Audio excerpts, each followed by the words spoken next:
بسم اللہ الرحمن الرحیم۔ سورہ بقرہ کی آیت نمبر 8 سے ہمیں آج کا سبق شروع کرنا ہے۔ اعوذ باللہ من الشیطان الرجیم، بسم اللہ الرحمن الرحیم۔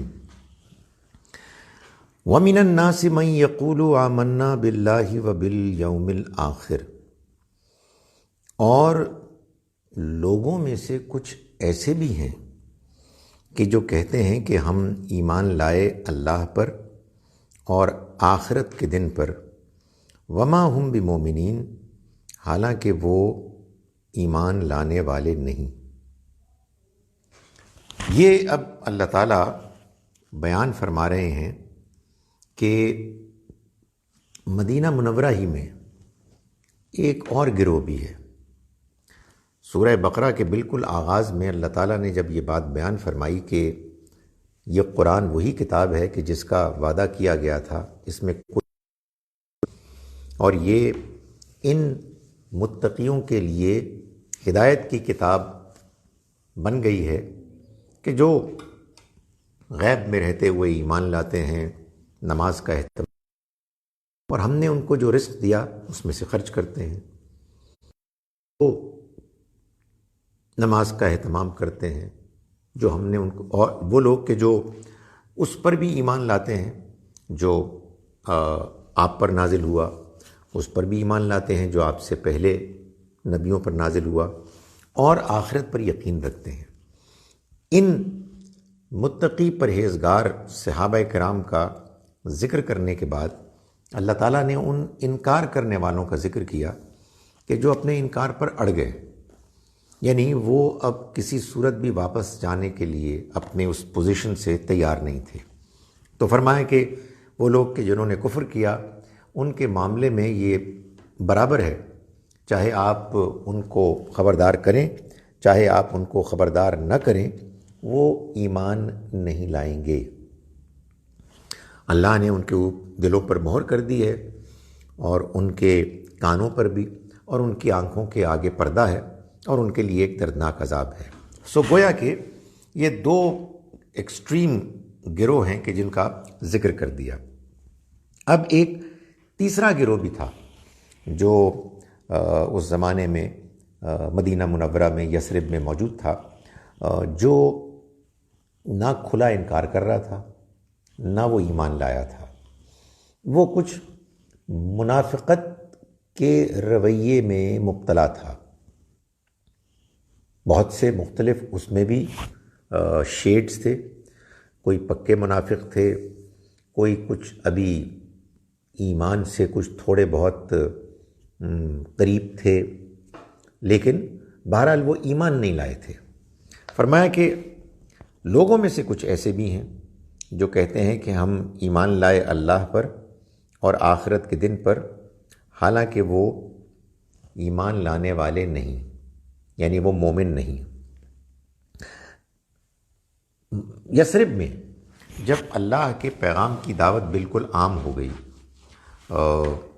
مقبول ہونے لگی، تو یہودیوں نے یہ محسوس کیا، ان میں سے خاص طور پر ان لوگوں نے، کہ نبی اکرم صلی اللہ علیہ وسلم اور آپ کے ساتھیوں کے ساتھ براہ راست جھگڑا کرنا مصلحت کے تحت کچھ مناسب نہیں ہے، اور وہ جھگڑا کرنا بھی نہیں چاہتے تھے، لیکن وہ ماننا بھی نہیں چاہتے تھے۔ وہ یہ رویہ رکھتے تھے، وہ یہ خیال رکھتے تھے کہ ہم اپنے دین مذہب پر قائم رہیں، یہ اپنے دین مذہب پر قائم رہے، ایک معاشرے میں ہم رہیں اور مل جل کر رہیں، اس میں ایک دوسرے کو دوش دینے کی کوئی ضرورت نہیں ہے۔ تو اللہ تعالیٰ نے انہی کا ذکر کیا۔ وہ یہ کہتے تھے کہ دیکھیں، ہم بھی اللہ کو مانتے ہیں، ہم بھی آخرت کو مانتے ہیں، تو ہم کو ایک باقاعدہ الگ سے ایک مذہبی گروہ کی حیثیت سے مان لینا چاہیے، آپ لوگ ہمارے اس سٹیٹس کو ایکنالج کریں۔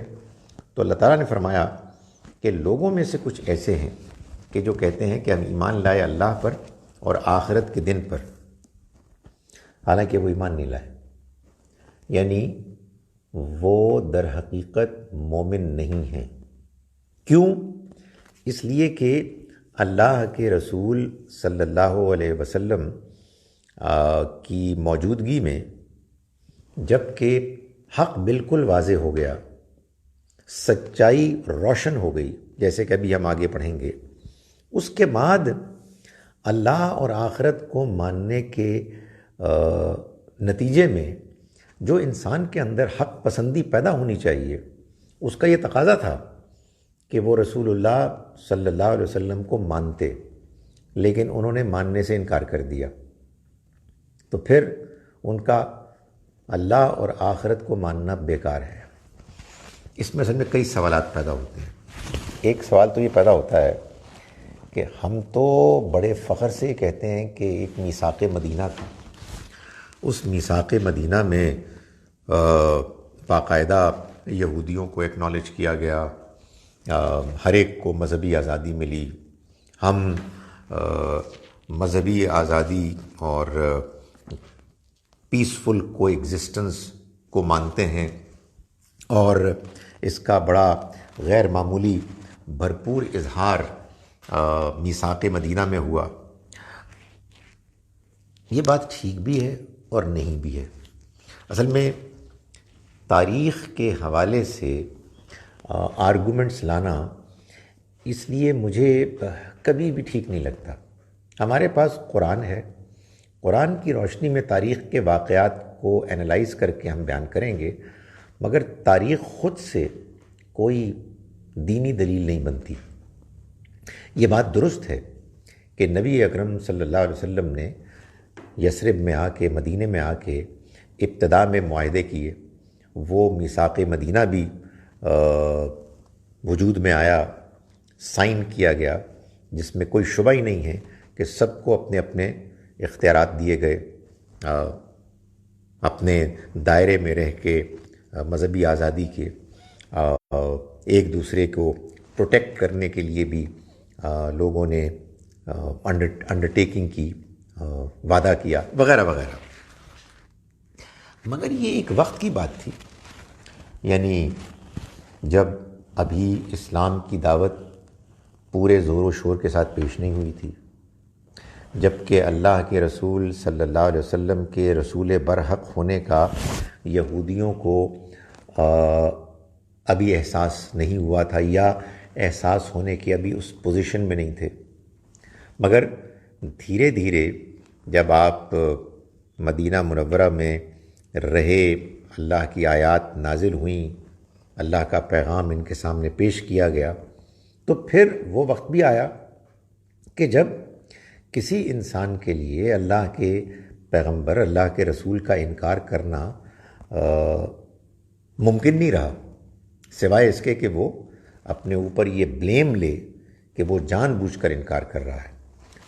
یہ اب اس زمانے کی بات ہے کہ یہ کہتے تھے کہ ہم ایمان لائے اللہ پر اور آخرت کے دن پر، حالانکہ یہ نہیں مانتے، نہ اللہ کو مانتے ہیں نہ آخرت کو مانتے ہیں۔ کیوں؟ اس لیے کہ اللہ اور آخرت کو ماننے کے بعد یہ کیسے ہو سکتا ہے کہ کسی شخص کے پاس سچائی اللہ کی طرف سے اتنی روشن طریقے سے آ جائے جیسے کہ قرآن مجید اور رسول اللہ صلی اللہ علیہ وسلم کے ذریعے سے ان کے پاس آ گئی، اور پھر بھی وہ انکار کریں؟ یہ پاسبل نہیں ہے۔ اس پہ سوال یہ پیدا ہوتا ہے کہ کیا اب اس کا مطلب یہ ہے کہ ہم پھر ان یہودیوں نصرانیوں کے ساتھ اسی طرح سے سختی کے ساتھ پیش آئیں؟ نہیں، اب صورتحال لوٹ گئی ہے، اب رسول اللہ موجود نہیں ہے، اب ہماری پریزنٹیشن اس طرح کی رہی نہیں ہے۔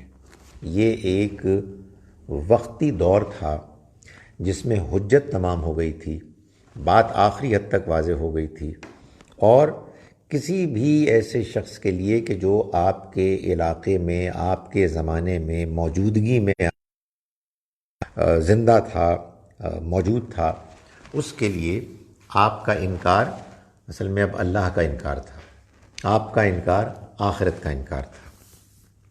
اس سے یہ بات بھی معلوم ہوئی کہ اگر آپ اللہ اور آخرت کو مانتے ہیں تو پھر آپ تمام سچائیوں کو مانتے ہیں۔ یہ کیسے ہو سکتا ہے کہ آپ اللہ اور آخرت کو مانتے ہیں لیکن دوسری سچائیوں کا انکار کریں؟ نہیں، یہ نہیں ہو سکتا۔ اسی سے وہ آیت بھی حل ہوتی ہے جو سورہ بقرہ ہی میں آگے آیت نمبر 62 ہے اور سورہ مائدہ کی آیت نمبر 69 ہے، جس میں کہا گیا کہ چاہے مسلمان ہوں، چاہے یہودی ہوں، چاہے نصرانی ہوں، چاہے سابئی ہوں، جو اللہ کو مانتا ہے، آخرت کو مانتا ہے، نیک عمل کرتا ہے، وہ جنت میں جائے گا۔ اس کا بھی یہی مطلب ہے کہ بھائی اگر آپ اللہ کو اور آخرت کو ٹھیک طرح سے مانتے ہیں تو پھر آپ کسی سچائی کا انکار نہیں کر سکتے۔ آپ کیسے اللہ کے رسول کا انکار کر سکتے ہیں؟ مگر یہ بات کہ اللہ کے رسول کے اللہ کا رسول ہونے کی سچائی لوگوں کے پاس واقعی پہنچ گئی ٹھیک طریقے سے، اتنے واضح طریقے سے کہ وہ انکار کرنے، نہ ماننے کی صورت میں مجرم ٹھہرائے جائیں گے، یہ صرف اللہ جانتا ہے۔ اس لیے میں یہ کہتا ہوں کہ ہم مسلمانوں کو یہ حق حاصل ہی نہیں ہے کہ ہم دوسروں کو غیر مسلم ہونے پر بلیم کریں اور ان کو کافر قرار دیں۔ کافر وہ شخص ہوتا ہے کہ جس کے پاس اللہ کا پیغام آخری درجے میں واضح طریقے سے پہنچ گیا اور اس کو بات سمجھ میں آ گئی، اس کے باوجود وہ ماننے کے لیے تیار نہیں۔ فرمائے یخادعون اللہ والذین آمنوا، یہ دھوکہ دینا چاہتے ہیں اللہ کو اور ان کو کہ جو ایمان لائے۔ وما یخدعون الا انفسہم، حالانکہ وہ دھوکہ نہیں دے پا رہے کسی کو سوائے اپنے آپ کے۔ وما یشعرون، اور انہیں اس کا شعور نہیں ہے۔ یعنی یہ جملے بول کر کے بھائی ہم بھی تو اللہ کو مانتے ہیں، ہم بھی تو آخرت کو مانتے ہیں، تو پھر تم ہماری حیثیت کو کیوں نہیں مانتے؟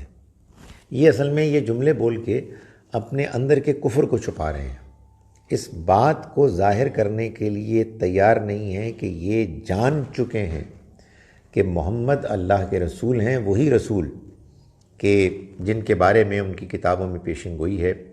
یہ اس کو چھپا کے دھوکہ دینا چاہتے ہیں اللہ کو اور اہل ایمان کو، یہ کہہ کے کہ بھائی ہم دیانتدار ہیں، ہم اللہ اور آخرت کو تو مان رہے ہیں اور تمہارے لیے ہم کنسیشن دینے کے لیے تمہیں تیار ہیں، تم کنسیشن دینے کے لیے ہمیں تیار ہو۔ تو فرمایا کہ یہ اصل میں دھوکہ دینا چاہتے ہیں اللہ کو اور اہل ایمان کو۔ دے سکتے کسی کو، نہیں دے رہے کسی کو سوائے اپنے آپ کے، وما یشعرون، اور انہیں اس بات کا شعور نہیں ہے، اس لیے کہ ابھی اس کا نتیجہ ان کے سامنے نہیں آیا۔ جب تک نتیجہ سامنے نہیں آئے آدمی ذرا آرام سے بیٹھا ہوا ہوتا ہے، آدمی بہت زیادہ تردد میں نہیں ہوتا، اس کو زیادہ پریشانی لاحق نہیں ہوتی۔ فی قلوبہم مرض، ان کے دلوں میں مرض تھا، فزادہم اللہ مرضا، تو اللہ نے ان کی مرض، ان کی بیماری کو بڑھا دیا۔ یعنی اصل میں یہ تھا کہ ان کے دلوں میں یہ حسد تھا، حسد کی بیماری تھی کہ آخر پیغمبری بنی اسماعیل میں کیوں آئی، جب کہ ہم بنی اسرائیلی ہیں، ہم پر اللہ نے 2000 برس تک یہ مہربانی کی کہ ہمارے اوپر وحی کو نازل کیا، ہمارے اندر پیغمبر آئے۔ اب یہ جو آخری پیغمبر کو آنا تھا تو یہ ضرور تھا کہ بنی اسماعیل میں آتے، وہ بنی اسماعیلی جن کو ہم امی کہتے تھے، جن کا مذاق اڑاتے تھے، جو ہم سے کمتر تھے، جو کچھ بھی نہیں جانتے تھے، تو یہ ان میں کیوں آ گئے؟ تو وہی جو شیطان ابلیس کا مسئلہ تھا، ان کا بھی یہی مسئلہ تھا، تو ان کے دل میں یہ حسد تھا۔ تو اللہ تعالیٰ نے فرمایا کہ فزادہم اللہ مرضا، تو اللہ نے ان کی بیماری میں اضافہ کیا۔ اللہ نے بیماری میں اضافہ کیا یعنی مطلب یہ ہے کہ اللہ نے اپنے قانون کے مطابق ان کو موقع دیا کہ یہ اپنی اصلاح کر لیں، مگر بجائے اس کے کہ وہ اپنی اصلاح کرتے، انہوں نے اپنے حسد کی اس بیماری کو نہیں چھوڑا، تو اللہ کے طے شدہ قانون کے مطابق اس بیماری میں اضافہ ہو گیا۔ یہ اللہ تعالیٰ کے ہاں ایک فیصلہ ہے کہ آپ اگر اپنی اصلاح کے لیے تیار نہیں ہوں گے اور آپ اپنے اندر کی بیماری کو بیماری جاننے کے باوجود چھپائیں گے، جسٹیفائی کریں گے، لوگوں کو دھوکہ دیں گے کہ آپ کے اندر تو کوئی خرابی نہیں ہے، تو صرف یہی نہیں ہوگا کہ آپ کی بیماری دور نہیں ہوگی، بلکہ اس میں اضافہ ہوگا۔ یہ ایک بڑی ٹرکی چیز ہے۔ میرے دل میں یہ بیماری ہے کہ میں ایک غلط کام کر رہا ہوں، یہ بیماری ہو سکتی ہے، لیکن اگر میں اس پر پشیمان ہوں اور اللہ سے دعا کر رہا ہوں کہ وہ میرے اندر کی اس بیماری کو دور کر دے، کوشش بھی کر رہا ہوں کہ میں اس کو اوور کم کر سکوں، تو اللہ تعالیٰ میری مدد کرے گا۔ لیکن اور میں کسی کے سامنے یہ دعویٰ نہیں کر رہا کہ میری کوئی بیماری نہیں ہے، میں تو بہت پارسا پاک صاف انسان ہوں، لیکن اگر انسان مرض میں مبتلا ہے، اس کے اندر بیماری ہے، یعنی حسد کی ہے، جھوٹ کی ہے، دھوکے کی ہے، بے حیائی کی ہے، اور وہ دوسروں کے سامنے ایسے پوز کر رہا ہے کہ جیسے اس کو کوئی پرابلم ہی نہیں ہے اور وہ بالکل ٹھیک ہے، بلکہ وہ دوسروں کو بلیم کر رہا ہے، تو پھر اللہ تعالیٰ ایسے لوگوں کی بیماری میں اضافہ کرتا ہے۔ وَلَهُمْ عَذَابٌ أَلِيمٌ، اور ان کے لیے ایک دردناک عذاب ہے، بِمَا كَانُوا يَكْذِبُونَ، کیوں؟ اس لیے کہ وہ جھوٹ بولتے ہیں، جھوٹ بولتے رہے ہیں۔ جھوٹ اتنی بری چیز ہے کہ اس کے بعد جب انسان بولتا ہے تو پھر وہ ایسے جال میں پھنس جاتا ہے کہ اس سے باہر نہیں نکل پاتا۔ قرآن سے معلوم ہوتا ہے کہ جھوٹ انسان کو منافق بنا دیتا ہے، منافقت کا وہ زنگ اس کے اوپر چڑھ جاتا ہے کہ اگر وہ جھوٹ بولتا رہا باہر نہیں نکل سکتا۔ یہ اتنی عجیب اور خطرناک چیز ہے کہ جس میں میں آپ کا کچھ نہیں کر سکتا، آپ میرے کچھ نہیں کر سکتے، یہ میرے اپنے اختیار میں ہے کہ میں جھوٹ بولوں، دھوکہ دوں یا نہ دوں۔ تو فرمایا کہ ان کا مسئلہ یہ ہے کہ فی قلوبہم مرض، ان کے دلوں میں ایک بیماری تھی، یعنی حسد کی، فزادہم اللہ مرضا، تو اللہ نے ان کی بیماری میں اضافہ کیا۔ ولہم عذاب علیم، اور ان کے لیے ایک دردناک عذاب ہے، بما کانوا یکذبون، اس لیے کہ یہ جھوٹ بولتے رہے،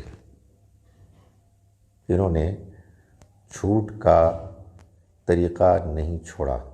اللہ تعالیٰ چاہتے ہیں کہ انسان سچا ہو جائے، صاف ہو جائے، بالکل اپنے اندر کی بات باہر رکھے، وہ کبھی دھوکہ نہ دے۔ فرمایا وَإِذَا قِيلَ لَهُمْ لَا تُفْسِدُوا فِي الْأَرْضِ، جب ان سے کہا جاتا کہ دیکھو زمین میں فساد مت مچاؤ، قالوا انما نحن مصلحون، تو وہ تو کہتے کہ ہم تو اصلاح کرنے والے ہیں۔ یعنی ان کو کہا یہ جاتا کہ تم زمین میں فساد نہ مچاؤ، اس کا مطلب یہ تھا کہ ان کو مسلمان یہ کہتے کہ دیکھو اللہ کے رسول آ گئے ہیں، اللہ کے رسول کے آ جانے کے بعد اگر تم نے ان کو ماننے سے انکار کر دیا تو بچو گے نہیں، مارے جاؤ گے، اور مارے جانے کے لیے اللہ کی طرف سے عذاب آئے گا، اور چونکہ اللہ کے رسول کے ساتھی زیادہ ہیں تو وہ عذاب اصل میں جنگ کی صورت میں ہوگا، تو ایک زمین میں فساد مچے گا نا۔ یہ فساد اس لیے مچے گا کہ تم جان بوجھ کر انکار کر رہے ہو۔ تو فرمایا کہ وَإِذَا قِيلَ لَهُمْ لَا تُفْسِدُوا فِي الْأَرْضِ، جب ان سے کہا جاتا ہے کہ تم زمین میں فساد مت مچاؤ، قالوا انما نحن مصلحون، تو وہ کہتے ہیں ہم تو اصلاح کرنے والے ہیں، ہم تو صرف اصلاح کرنا چاہتے ہیں، یعنی ہم تو یہ چاہتے ہیں کہ یہودی، مسلمان، مسیحی، مشرک سارے پیسفلی کو ایگزسٹ کریں، کوئی کسی کو تنگ نہ کرے۔ ہم تو یہ مشن لے کے اٹھے ہیں، یہ سراسر اصلاح ہے، اس میں فساد کہاں ہے؟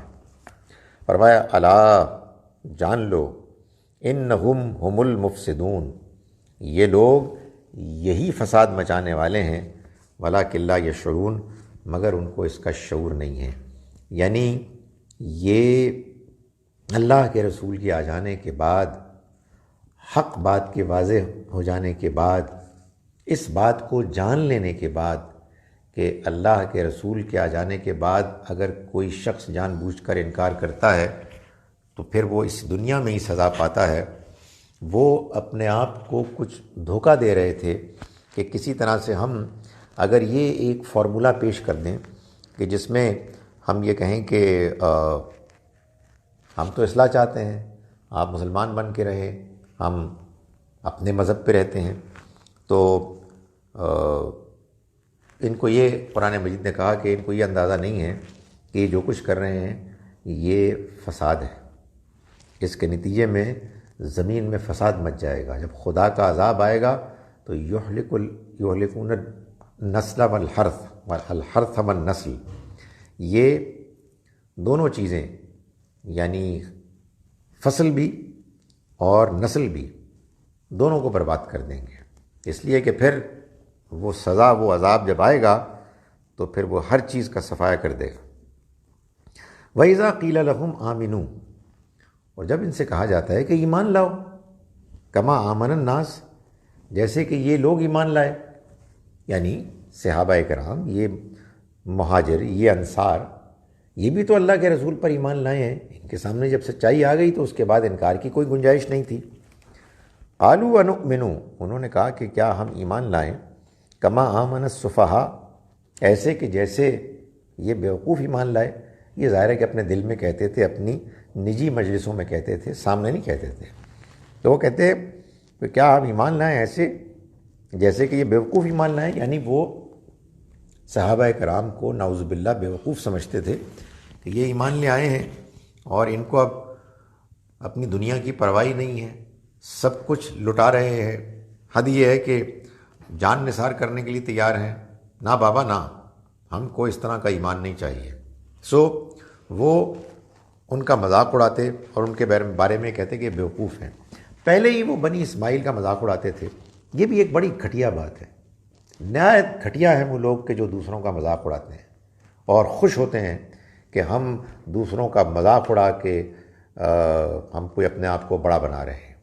جس معاشرے میں یہ بیماری پھیل جائے وہ معاشرہ، اس میں تعفن ہے کہ لوگوں کا مذاق اڑایا جائے، اور جو لوگ ایسے لوگوں کی عزت کریں وہ بھی نہایت بیوقوف لوگ ہیں۔ تو یہ لوگ مذاق اڑاتے تھے اور ان کو کمتر جانتے تھے، اور وہ یہ کہتے تھے کہ ہم کیا ان بیوقوفوں کی طرح ایمان لائیں؟ الا، جان لو، انہم ہم السفہاء، یہ لوگ یہی بیوقوف ہیں، ولکن لا یعلمون، مگر یہ نہیں جانتے، یہ نہیں جانتے کہ اللہ کے رسول کے آ جانے کے بعد جو ان پر ایمان لاتا ہے وہ سمجھدار ہوتا ہے، اور جو ان کا انکار کرتا ہے وہ بیوقوف ہوتا ہے، مگر یہ نہیں جانتے۔ مذاق اڑانے والے یہ جانتے ہی نہیں ہیں کہ مذاق جو اڑا رہے ہیں وہ ہے اصل میں اس قابل کہ ان کا مذاق اڑایا جائے، اس لیے کہ اللہ کو تکبر ویسے ہی نہیں پسند۔ اور یہاں تو صورتحال یہ تھی کہ یہ ان لوگوں کو بیوقوف کہہ رہے تھے کہ جو لوگ سب سے زیادہ سیانے تھے، سب سے زیادہ سمجھدار تھے، مگر یہ نہیں جانتے۔ وَإِذَا لَقُوا الَّذِينَ آمَنُوا قَالُوا آمَنَّا، اور جب یہ ملتے ہیں ان لوگوں سے کہ جو ایمان لائے تو کہتے ہیں کہ ہم بھی ایمان لائے، یعنی وہ یہ جملہ اس لیے بولتے مسلمانوں کے سامنے کہ وہ کہتے کہ بھائی ہم اللہ کو مانتے ہیں، ہم آخرت کو مانتے ہیں، اور ہم رسول کو بھی مانتے ہیں۔ یہ جو وہ جملہ بولتے تو اپنے دل میں اس کو یوں ایڈجسٹ کرتے کہ بھائی تمہارے لیے ہم مانتے ہیں، یہ تمہارے بنی اسماعیل کے لیے رسول ہیں، ہمیں کوئی پرابلم نہیں۔ یہ بھلا کیسے ہو سکتا ہے کہ یہی بنی اسرائیل کے بھی رسول بن کے آ جائیں؟ یہ نہیں ہم ماننے والے۔ تو فرمایا کہ وَإِذَا لَقُوا الَّذِينَ آمَنُوا، جب یہ ملتے ہیں ان لوگوں سے کہ جو ایمان لائے، قَالُوا آمَنَّا، تو کہتے ہیں کہ ہم بھی ایمان لائے۔ وَإِذَا خَلَوْا إِلَىٰ شَيَاطِينِهِمْ، اور جب یہ ان سے یعنی مسلمانوں سے الگ ہو کے اپنے شیطانوں سے ملتے ہیں، یعنی اپنے بڑے بڑے وہ لیڈرز کے جو ان کو ورغلاتے ہیں، قَالُوا إِنَّا مَعَكُمْ، تو کہتے ہیں کہ ہم تمہارے ساتھ ہیں، إِنَّمَا نَحْنُ مُسْتَهْزِئُونَ، ہم تو بس مذاق اڑا رہے تھے، ایسے ان کا مذاق کر رہے تھے، ہمارا ان کے ساتھ اس طرح کا کوئی بیان، یہ کوئی سیریس بیان نہیں تھا، بلکہ ایسے ہی ہم ان کے ساتھ مذاق کر رہے تھے، آپ پریشان نہ ہوں، ہم آپ کے ساتھ ہیں، ہم ان کے ساتھ نہیں ہیں۔ اللہ یستہزئ بہم، اللہ ہے کہ جو ان کا مذاق اڑا رہا ہے، وَيَمُدُّهُمْ فِي طُغْيَانِهِمْ، اور وہ ڈھیل دے رہا ہے ان کو ان کی سرکشی میں، یامہون، کہ یہ بھٹکتے پھر رہے ہیں۔ یعنی اللہ تعالیٰ یہ فرما رہے ہیں کہ ان کا خیال ہے کہ وہ مذاق اڑا رہے ہیں، اصل میں تو اللہ ان کے ساتھ مذاق کر رہا ہے کہ ان کو فوراً نہیں پکڑ رہا، بلکہ ان کی سرکشی میں ان کو مزید مہلت دے رہا ہے، ڈھیل دے رہا ہے۔ یہ خدا کا قانون ہے کہ وہ لوگوں کو موقع دیتا ہے، اگر وہ اس موقع سے فائدہ اٹھا کے توبہ کر لیں، اصلاح کر لیں، لیکن اگر وہ ایسا نہیں کرتے تو پھر وہی اللہ کا موقع دینا ان کے لیے وہ ڈھیل بن جاتا ہے کہ جو جب اس کا خاتمہ ہوگا تو اللہ رسی کو کھینچے گا اور وہ پکڑے جائیں گے۔ تو فرمایا کہ اللہ ہے کہ جو مذاق کر رہا ہے ان کے ساتھ اور ڈھیل دے رہا ہے ان کو ان کی سرکشی میں، اس طرح کہ یہ بھٹکتے پھر رہے ہیں، یعنی یہ سمجھ رہے ہیں کہ کچھ بھی نہیں ہوگا، ان کو کوئی پکڑ نہیں سکتا، ہونا ہوتا تو ہو جاتا۔ وہ اپنے اسی غرور میں، اسی تکبر میں، سرکشی میں آگے پھر رہے ہیں۔ اس میں جو وہ کہتے تھے کہ ہم ایمان لائے، یعنی اس مفہوم میں کہ ہم نے آپ کے پیغمبر کو مان لیا آپ کے لیے، ہمارے لیے نہیں، تو یہ بات آج بھی معلوم ہوتا ہے کہ کچھ کرسچنز اور کچھ شاید یہودی بھی مانتے ہیں کہ مسلمانوں کے لیے وہ مسلمانوں کے پیغمبر ہیں، ہمارے لیے کہاں ہے، سو ہمارے اوپر اپلائی نہیں ہوتی یہ بات۔ اور ظاہر ہے وہ چیز ہے کہ جو میں کئی مرتبہ عرض کر چکا ہوں، لوگوں کے لیے اسی وقت ایک ریالٹی بنے گی جب ہم اللہ کے پیغمبر کے لائے ہوئے پیغام کو ایسے پیش کریں گے کہ وہ لوگوں کو سمجھ میں آئے۔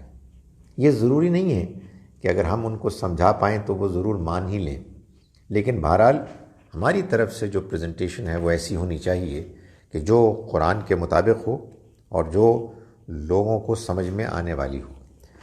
فرمایا کہ اولئک الذین اشتروا الضلالۃ بالہدیٰ، یہ وہ لوگ ہیں کہ جنہوں نے گمراہی کو خرید لیا ہدایت کے بدلے۔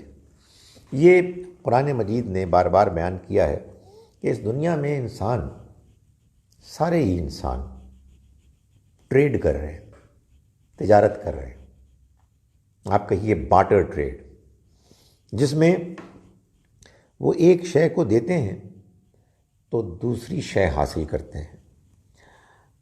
اگر ان کو ہدایت پانی ہے تو گمراہی چھوڑنی پڑے گی، گمراہی کے ساتھ وابستہ نظریات، طور طریقے، عادتیں وغیرہ وہ چھوڑیں گے تو ہدایت ملے گی، ایمان ملے گا، اللہ سے تعلق ملے گا۔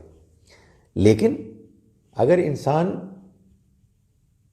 ان چیزوں کو ترجیح دے، ان چیزوں کو پریفر کرے کہ جو گمراہی سے متعلق ہے، یعنی بے جا ناجائز مال و دولت، زندگی کی چق و چوند، گلیمر، خواہ وہ کسی طریقے سے بھی آئے، وغیرہ وغیرہ، جب اس کو انسان پریفر کرتا ہے تو پھر آپ سے ہدایت کو بیچتا ہے، ہدایت پہ کمپرومائز کرتا ہے۔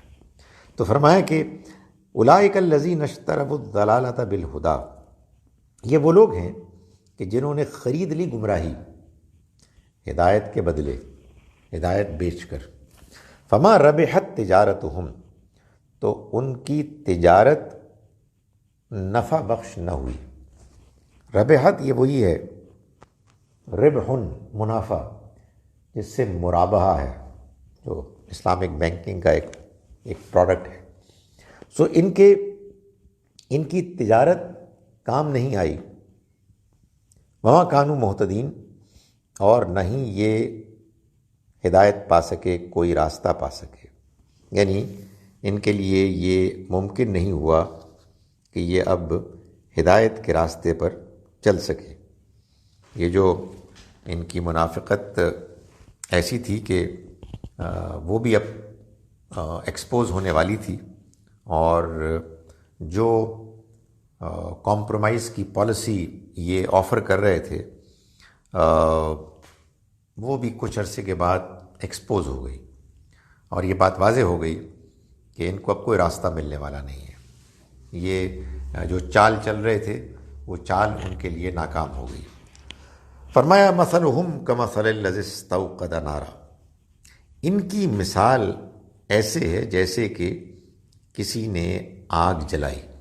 یہ اب اللہ تعالیٰ نے ان دو گروہوں کے جو بیانات ڈسکرپشنز ہیں ان کے بعد آخر میں دونوں کی تمثیل بیان کی ہے، دونوں کو ایک ایک ایگزامپل سے واضح کیا ہے. فرمایا کہ ان کی مثال، اب یہ پہلے لوگوں کی مثال ہے، وہ کہ جن کا ذکر پہلے ہو چکا کہ ان الذین کفروا، وہ لوگ کہ جنہوں نے کفر کیا، سواء علیہم، برابر ہے ان کے معاملے میں، انذرتہم ام لم تنذرہم، چاہے آپ ان کو خبردار کریں چاہے خبردار نہ کریں، لا یؤمنون، وہ ایمان لانے والے نہیں. ختم اللہ علی قلوبہم، اللہ نے ان کے دلوں پر مہر کر دی، وعلی سمعہم، اور ان کے کانوں پر، وعلی ابصارہم غشاوہ، ان کی آنکھوں کے آگے پردہ ہے، ولہم عذاب عظیم، اور ان کے لیے ایک بڑا عذاب ہے. سو یہ پہلا گروہ ہے جس کا ذکر یہاں ہوا کہ جو پکے اعلانیہ کافر تھے اور کفر میں اتنے آگے بڑھ گئے تھے کہ ان کے لیے پوائنٹ آف نو ریٹرن آ گیا تھا. فرمایا ان کی مثال ایسے ہے کمثل استوقد نارا، جیسے کسی نے آگ جلائی ہو، یعنی رات کے اندھیرے میں آگ جلائی ہو. فلما اضاءت ما حولہ، پھر جب اس نے روشن کر دیا اپنے ماحول کو، ما حولہ یہ وہی ہے اپنے ارد گرد کو، ماحول، ما حولہ. پھر جب اس نے اپنے ماحول کو روشن کر دیا، ذہب اللہ بنورہم، تو اللہ ان کی روشنی لے گیا. یعنی وہ لوگ کہ جن کے لیے یہ آگ جلائی گئی تھی ان سے اس نے روشنی چھین لی. وَتَرَكَهُمْ، اور انہیں چھوڑ دیا، فی ظلمات، اندھیروں میں، لا یبصرون، ایسے کہ وہ کچھ دیکھ نہیں سکتے. یہ اللہ تعالیٰ نے مثال بیان کی ہے نبی اکرم صلی اللہ علیہ وسلم کہ آپ ان لوگوں کے لیے کہ جو اس علاقے کے لوگ تھے، اللہ کی طرف سے اندھیروں میں روشنی بن کے آئے تھے. جب اللہ نے یہ روشنی نمایاں کر دی تو ان سے ان کی روشنی چھین لی، ان سے وہ آنکھ چھین لی کہ جس آنکھ سے وہ اس روشنی کو دیکھ سکیں. کتنی بڑی ٹریجڈی ہوئی. یعنی خود ان کے اپنے اندھیروں کے ماحول میں اللہ کی طرف سے روشنی آئی، لیکن روشنی جو ہی آئی اللہ نے ان سے روشنی چھین لی. ان کی آنکھیں اب دیکھنے کے قابل نہیں رہیں اور ان کو اندھیروں میں چھوڑ دیا ایسے کہ کچھ نہیں دیکھ سکتے. وہی بات جو پہلے بیان کی گئی تھی کہ وہ اب انکار پر اڑ گئے، انہوں نے ضد کر لی، وہ ماننے کے لیے تیار نہیں ہوئے. ان کے تعصبات، ان کی خواہشات ان کے لیے رکاوٹ بن گئے. فرمایا صم بکم عمی فہم لا یرجعون، یہ گونگے ہیں، یہ بہرے ہیں، گونگے ہیں، اندھے ہیں، چنانچہ یہ کبھی نہیں لوٹ سکتے، یہ واپس نہیں آئیں گے. یعنی ان کے دلوں پر مہر لگ چکی ہے، ان کے کانوں پر مہر ہے، یہ بہرے ہیں، ان کی زبانیں گونگی ہو گئی ہیں. کان بہرے ہیں یعنی بات تو سنتے ہیں لیکن سننے کے بعد سمجھتے نہیں ہیں. آوازیں آتی ہیں لیکن ان آوازوں میں جو ان کو پیغام ہے، جو ان کے لیے جو دعوت ہے، اس کو سننے کے لیے ان کے کان تیار نہیں. یہ گونگے ہیں، زبان تو ہے مگر زبان کا صحیح استعمال نہیں کر پاتے. لوگوں کو حق کی دعوت دینے سے محروم ہے ان کی زبانیں، سچ بولنے سے محروم ہے ان کی زبانیں. تو فرمایا کہ یہ گونگے ہیں، عمیون اور اندھے ہیں، یعنی ان کو عبرت حاصل نہیں ہوتی. ان کے سامنے واقعات ہوتے ہیں مگر وہ واقعات ان کے دل پر اثر نہیں کرتے. سو گویا کہ وہ دیکھتے ہی نہیں. عبرت حاصل کرنا یہ بھی ایک اللہ کی طرف سے انعام ہے کہ انسان بعض ایسے واقعات کے جو ابھی اس کے ساتھ نہیں ہوئے دوسروں کے ساتھ ہوئے ہیں مگر وہ ان سے سبق حاصل کرتا ہے. تو فرمایا کہ یہ سبق بھی حاصل نہیں کرتے. یہ واقعات دیکھتے ہیں لیکن بس آنکھوں سے دیکھتے ہیں لیکن اصل دل کی آنکھوں سے نہیں دیکھتے. چنانچہ یہ اندھے ہیں. فہم لا یرجعون، تو یہ لوٹنے والے نہیں ہیں. یہ اب ہدایت کے راستے کی طرف نہیں لوٹیں گے اس لیے کہ اللہ نے ان کے دلوں پر مہر کر دی ہے، اور یہ مہر اس لیے کی ہے کہ یہ سننے، بولنے، دیکھنے کی صلاحیت سے محروم ہو گئے. او کصیب من السماء، یہ تو پہلے گروہ کا ذکر تھا، اب دوسرے گروہ کا. یا یہ ہے کہ جیسے آسمان سے بارش ہو رہی ہو، فیہ ظلمات و رعد و برق، اس میں، اس بارش میں اندھیرا بھی ہے، یعنی اندھیری گھٹائیں بھی ہیں، اور کڑک ہے اور چمک بھی ہے. یجعلون اصابعهم فی آذانہم من الصواعق حذر الموت، یہ اپنی انگلیاں اپنے کانوں میں ٹھوس رہے ہیں کڑک کے مارے اور موت کے ڈر سے. یعنی بارش ہو رہی ہے لیکن ظاہر ہے بارش میں بہرحال گھٹا ٹوپ اندھیرا بھی آتا ہے، کبھی بجلی تیزی سے چمکتی ہے، کبھی کڑک ہوتی ہے. تو یہ کیا کر رہے ہیں، یہ اس سے، چمک سے یہ متاثر ہوتے ہیں. کڑک اور چمک دونوں ان کو روکتی ہیں، یعنی وہ ڈر جاتے ہیں، اور اندھیری گھٹاؤں میں بھی اور کڑک اور چمک میں بھی وہ کڑک کے مارے اپنے اس ماحول میں موت کے ڈر سے وہ کانوں میں انگلیاں ٹھونس دیتے ہیں. یعنی یہ بتایا جا رہا ہے کہ یہ جو اللہ کا کلام ہے، اللہ کا کلام یہ آسمان سے بارش کی طرح برستا ہے. جیسے بارش ایک رحمت ہے ویسے ہی اللہ کا کلام بھی ایک رحمت ہے. لیکن اللہ کا کلام جب آتا ہے تو لوگوں کو ماننے کے لیے دعوت دیتا ہے. دعوت جب وہ دیتا ہے تو یہ اللہ کا قانون ہے کہ جن کے پاس یہ پیغام آتا ہے وہ آزمائے جاتے ہیں. مختلف آزمائشیں آتی ہیں. قرآن نے کہا وَلَنَبْلُوَنَّكُمْ بِشَيْءٍ مِّنَ الْخَوْفِ وَالْجُوعِ وَنَقْصٍ مِّنَ الْأَمْوَالِ وَالْأَنفُسِ وَالثَّمَرَاتِ، ہم لازماً تم کو آزمائیں گے خوف سے، بھوک سے، مال، جان اور پھلوں کے نقصان سے. فبشر الصابرین، تو آپ صبر کرنے والوں کو خوشخبری سنا دیں. تو یہ جو اللہ تعالیٰ نے بیان فرمایا کہ یہ جو بارش ہے، فرمایا کہ یہ جب آتی ہے تو اپنے آسمان سے آتی ہے، اور اس میں گھٹا ٹوپ اندھیرے بھی ہوتے ہیں، بجلی کی کڑک بھی ہوتی ہے اور چمک بھی ہوتی ہے. یہ کیا کرتے ہیں، یہ اس چمک اور کڑک کی وجہ سے اپنی آنکھیں بند کر لیتے، اپنے کان بند کر دیتے ہیں.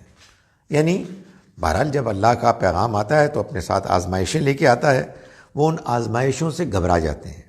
یجعلون اصابعهم، وہ اپنی انگلیوں کو ٹھونستے ہیں، فی آذانہم، اپنے کانوں میں، من الصواعق، کڑک کی وجہ سے، حذر الموت، موت کے ڈر سے.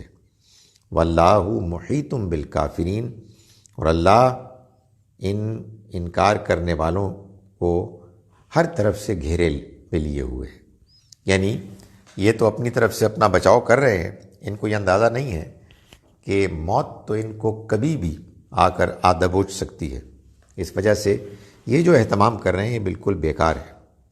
یکاد البرق یخطف ابصارہم، قریب ہے کہ بجلی ان کی آنکھیں خیرہ کر لے.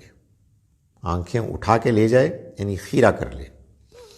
کلما اضاء لهم مشوا فیہ، جب جب یہ چمکتی ہے تو مشوا فیہ، یہ اس میں چل پڑتے ہیں۔ وَإِذَا أَظْلَمَ عَلَيْهِمْ قَامُوا، اور جب ان پر اندھیرا چھا جاتا ہے تو یہ کھڑے ہو جاتے ہیں۔ اب یہ ان کی اصل میں وہ پریشانی کی تصویر ہے کہ جس میں وہ مبتلا ہو گئے، اور قرآن یہ بتا رہا ہے کہ آزمائشیں ہیں ایک طرف، اور دوسری طرف یہ ہے کہ ان کو اپنا ڈر خوف ہے، اور وہ اس سے بھاگ رہے ہیں، اپنی جان بچانے کی کوشش کر رہے ہیں، تو ایسے ہی پریشان پھر رہے ہیں، کوئی کلیئرٹی نہیں ہے۔ جب آزمائش آتی ہے تو تڑپ اٹھتے ہیں، بلیم کرنے لگتے ہیں، دین کو کویسچن کرنے لگتے ہیں، پیغام کو کویسچن کرنے لگتے ہیں۔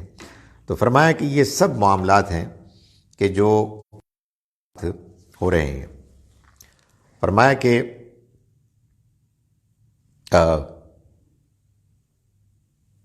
وَلَوْ شَاءَ اللَّهُ لَذَهَبَ بِسَمْعِهِمْ وَأَبْصَارِهِمْ، اور اگر اللہ چاہتا تو ان کے سننے اور دیکھنے کی صلاحیت کو سلب کر لیتا، یعنی وہ ان کو مزید دیکھنے اور سننے کا موقع نہ دیتا۔ ان اللہ علی کل شیء قدیر، اللہ ہر چیز پر قدرت رکھنے والا ہے، یعنی اللہ کے ہاں اس معاملے میں کوئی مشکل نہیں ہے کہ وہ چاہے تو ان کے سننے کی، ان کے دیکھنے کی صلاحیت ان سے چھین لے۔ اللہ کی قدرت میں ہر چیز ممکن ہے، مگر معلوم ہوتا ہے کہ اللہ تعالیٰ اس وقت ان کو موقع دے رہے ہیں، ان کو بتا رہے ہیں کہ ابھی یہ حد سے آگے بات نہیں گزری ہے، ابھی اگر تم اپنی اصلاح کرنا چاہو تو تم کر سکتے ہو، لیکن قریب ہی ہے کہ تم نے زیادہ ضد کی تو یہ سب کچھ ختم ہو جائے گا۔ یہ بڑی خطرناک چیز ہے، اور واقعی اس سے ہم سبھی کو ڈرنا چاہیے کہ انسان کا غلط رویہ انسان کے اندر دل کی ایک سختی پیدا کر دیتا ہے، جس کے نتیجے میں انسان کے اندر دین سے ایک حقیقی دوری پیدا ہو جاتی ہے، دلچسپی نہیں پیدا ہوتی۔ آدمی اگر کچھ کام کرتا بھی ہے تو مجبوراً مارے باندھے، وہ سرگرمی، وہ موٹیویشن، وہ شوق، دلچسپی وہ نہیں رہتی۔ اس کی وجہ کیا ہے؟ اس کی وجہ یہ ہے کہ انسان گڑبڑ کرتا ہے، جان بوجھ کے گڑبڑ کرتا ہے، اپنے آپ کو دھوکہ دیتا ہے، دوسروں کو دھوکہ دینے کی کوشش کرتا ہے۔ اس کا نتیجہ کیا ہوتا ہے؟ اس کا نتیجہ یہ ہوتا ہے کہ اس کے دل میں بگاڑ آ جاتا ہے، زنگ آلود ہونے لگتا ہے۔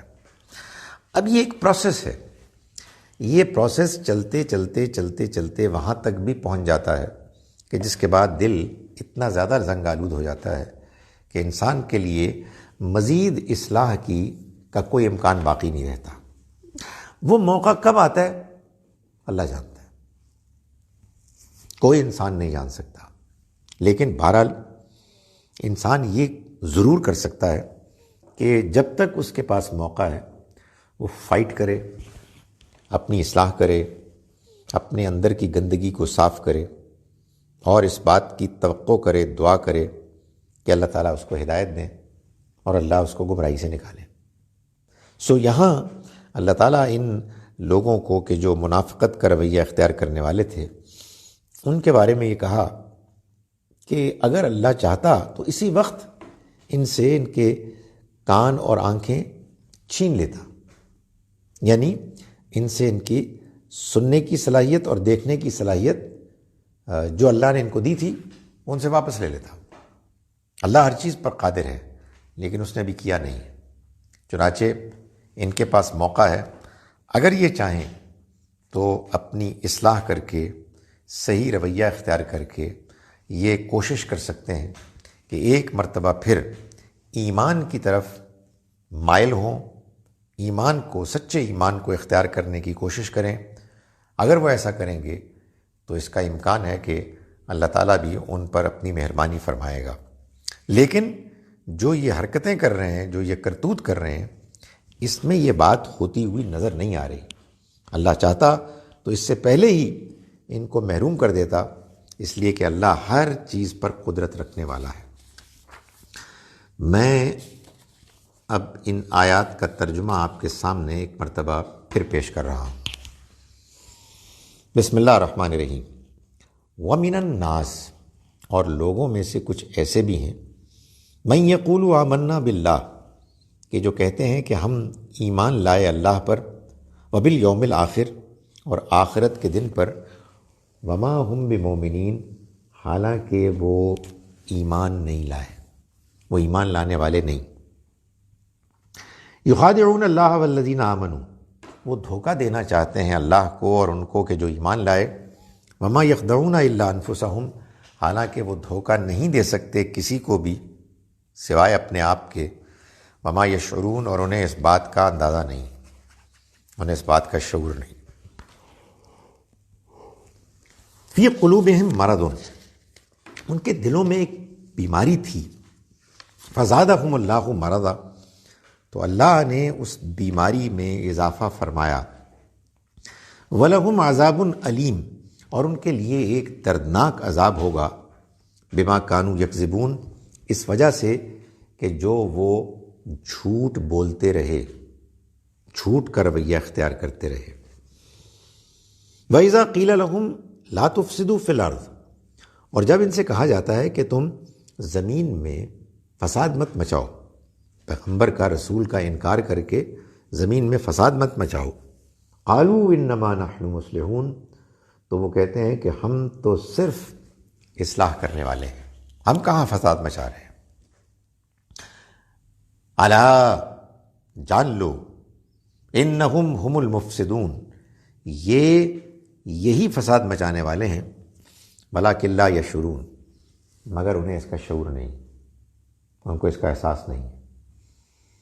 وَإِذَا قِيلَ لَهُمْ آمِنُوا، اور جب ان سے کہا جاتا ہے کہ ایمان لاؤ، کما آمن الناس، جیسے کہ یہ لوگ ایمان لائے ہیں، یعنی صحابہ کرام۔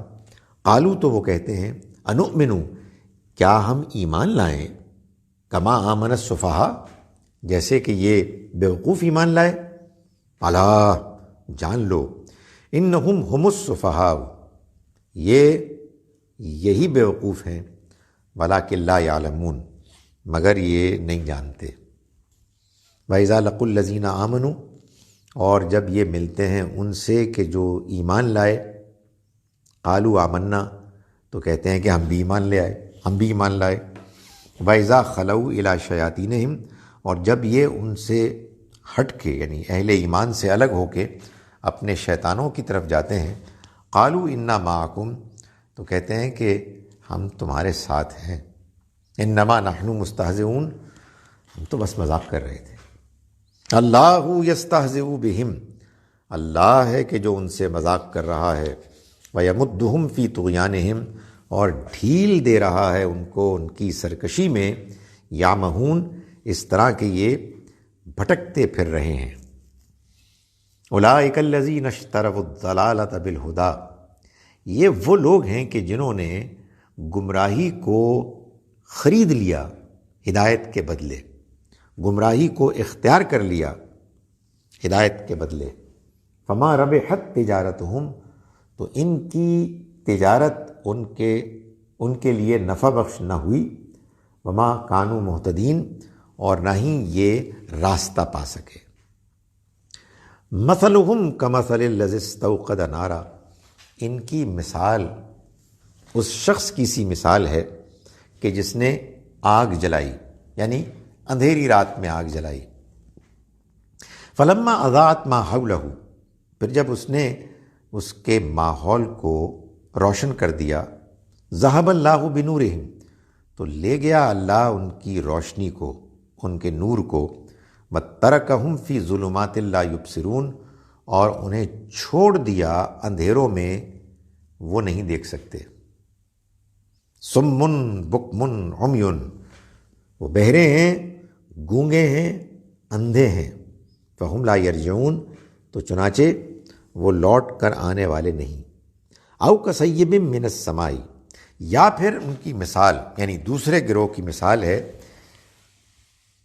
کصیب من السماء، جیسے بارش ہو جو آسمان سے برسی ہو، فیہ ظلمات و رعد و برق، اس میں اندھیرے بھی ہیں، بجلی کی چمک بھی ہے اور کڑک بھی ہے، یجعلون اصابعہم فی آذانہم من الصواعق، وہ ٹھونس لیتے ہیں اپنی انگلیوں کو اپنے کانوں میں، من الصواعق حذر الموت، کڑک کے ڈر سے، موت کے خوف کی وجہ سے، بجلی کے کڑک کے مارے موت کے خوف کی وجہ سے، واللہ محیط بالکافرین، اور اللہ ان انکار کرنے والوں کو گھیرے میں لیے ہوئے ہے، یکاد البرق، قریب ہے کہ بجلی، یخطف ابصارہم، ان کی نگاہوں کو اچک لے، کلما اضاء لہم،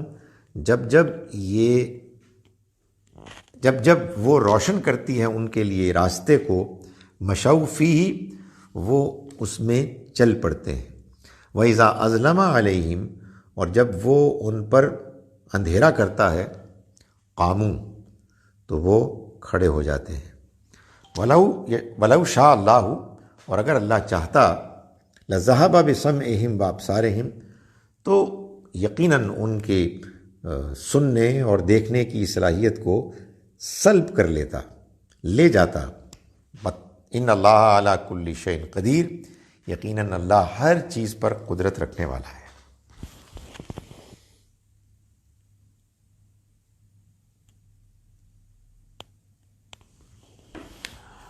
اللہ تعالیٰ فرماتے ہیں کہ انبیاء میں ہم نے بعضوں کو فضیلت دی ہے ہمارے لیے کہ ہم تمام انبیاء میں کوئی فرق نہیں کرتے۔ کیا یہ دونوں مختلف پرسپیکٹیوز ہیں؟ ہم دیکھتے ہیں کہ ہم مسلمان ہیں، نبی اکرم صلی اللہ علیہ وسلم کو جانے انجانے میں باقی انبیاء پر فضیلت دیتے اور سمجھتے ہیں۔ دیکھیں، یہ دو مختلف باتیں ہیں۔ اللہ تعالیٰ نے قرآن مجید میں کئی موقعوں پر ایسا کیا ہے کہ دو باتیں بیان کی ہیں، دونوں بالکل بجا ہیں، بالکل صحیح بیان کی ہیں، مگر لوگوں کو وہ متضاد لگتی ہیں، کیونکہ وہ ان میں فرق نہیں کر پاتے اور ان پر ٹھیک طرح سے غور نہیں کرتے۔ اور ٹھیک طرح سے غور نہ کر سکنے کی ایک وجہ ماحول بھی ہوتی ہے۔ ہم نے ایک بات کو بار بار سنا ہوتا ہے تو ہم کو لگتا ہے کہ وہ جو سٹیٹمنٹ ہے وہ سٹیٹمنٹ ہماری انڈرسٹینڈنگ کے بالکل مطابق ہے۔ چنانچہ یہ جو دو آیات ہیں جن کی طرف اشارہ کیا گیا ہے، آپ نے اشارہ کیا ہے، ان میں سے ایک آیت تو بالکل واضح ہے، یعنی یہ جو اللہ تعالیٰ نے فرمایا کہ ہم مسلمان، ہماری یہ سٹیٹمنٹ ہے کہ لا نفرق بین احد من رسلہ، ہم اس کے رسولوں میں سے کسی کے بارے میں کوئی تفریق نہیں کرتے۔ یہ نہیں کہتے کہ فلاں فلاں سے فضیلت رکھتا ہے، فلاں فلاں سے سپیریئر ہے۔ ہم کسی کے بارے میں کوئی ایسا اوپینین نہیں رکھتے، کوئی تفریق نہیں کرتے، سارے نبی سارے رسول ہمارے ہیں۔ جو اس سے پہلے کی آیت ہے، آیت نمبر 253 سورہ بقرہ کی، جس میں اللہ تعالیٰ فرماتے ہیں تِلْكَ الرُّسُلُ فَضَّلْنَا بَعْضَهُمْ عَلَى بَعْضٍ، یہ وہ رسول ہیں کہ جن کو ہم نے فضیلت دی، جن میں سے بعضوں کو بعضوں پر۔ یہ جو بات ہو رہی ہے، ایک تو یہ کہ یہ بنی اسرائیل کے حوالے سے بات ہو رہی ہے، اور جو پوری بات ہے وہ یہ ہے کہ ہم نے بعضوں کو بعضوں پر بعض معاملات میں فضیلت دی، اور وہ فضیلت دینے کی کوئی نہ کوئی وجہ تھی۔ یہ ساری بات اس لیے بیان ہو رہی ہے کہ اللہ تعالیٰ یہ فرما رہے ہیں کہ یہ جو اہل کتاب ہیں یہ ہمارے اس آخری پیغام کو کیوں نہیں مان رہے؟ اس لیے نہیں مان رہے کہ انہوں نے اپنے اپنے نبیوں اور رسولوں کو ماننے کے بعد ان کے بارے میں اتنی ایگزیجریشن کر لی ہے کہ اب ان کے نزدیک ان کے نبی کے علاوہ، ان کے پیغمبر کے علاوہ کوئی آ ہی نہیں سکتا، آ بھی جائے تو کیا فرق پڑتا ہے؟ یعنی وہ اپنے نبیوں کے ساتھ ایگزیجریٹڈ ایک ایموشنل اٹیچمنٹ رکھتے ہیں، اور اس سے صورتحال یہ ہوئی کہ پھر وہ حق پسند نہیں رہے۔ موسیٰ علیہ السلام کے ماننے والوں نے کہا کہ موسیٰ تو اللہ سے کلام کر کے آئے ہیں، ان جیسا کون ہو سکتا ہے؟ اس کے بعد مسیح علیہ السلام آئے تو انہوں نے ان کا انکار کر دیا، ماننے سے انکار کر دیا، اس لیے کہ ظاہر ہے کہ جب آپ کسی وقت کے نبی کو مانیں گے تو پھر پریکٹیکلی تو سب سے زیادہ آپ کی اوبیڈینس اور ڈیووشن ان کے لیے ہوگی۔ مسیح علیہ السلام تشریف لائے، بن باپ کے پیدا ہوئے، غیر معمولی معجزات لے کے آئے، تو مسیحیوں نے ان کو اتنا ایگزیجریٹ کیا کہ اللہ کا بیٹا بنا دیا۔ چنانچہ نبی صلی اللہ علیہ وسلم کو ماننے کے لیے ان کے ہاں امکان ہی ختم ہو گیا کہ وہ تو کہنے لگے جی کہ یہ تو الٹیمیٹ ہیں جو ہمارے پاس ہیں، تو اس کے بعد ہم کسی اور کو کیوں مانیں؟ تو اصل میں اللہ تعالیٰ جب یہ فرماتے ہیں کہ تلک الرسل فضلنا بعضهم علی بعض، یہ اصل میں جو بات ہے اس کا تعلق بعض معاملات سے ہے۔ مثلا موسیٰ علیہ السلام کو اس پہلو سے فضیلت حاصل ہے کہ انہوں نے اللہ کے ساتھ کلام کیا، مسیح علیہ السلام کو اس پہلو سے فضیلت حاصل ہے کہ ان کے ساتھ جو معجزات ہیں وہ غیر معمولی معجزات ہیں وغیرہ وغیرہ۔ ورنہ اس کے علاوہ یہ جو سٹیٹمنٹ ہے اس کا کوئی اور مطلب نہیں ہے۔ ہم کو چنانچہ تمام رسولوں کے بارے میں ایک سا رویہ رکھنا ہے۔ نبی اکرم صلی اللہ علیہ وسلم کی جو فضیلت کی باتیں ہیں وہ اپنی جگہ پر ہیں، ظاہر ہے آپ اللہ کے آخری نبی ہیں، آپ کی کتاب اللہ کی آخری کتاب ہے وغیرہ وغیرہ، مگر اس میں ہم کوئی ایسا مقابلے بازی کا کوئی اہتمام نہ کریں کہ جو اللہ تعالیٰ کے ہاں مطلوب نہیں ہے۔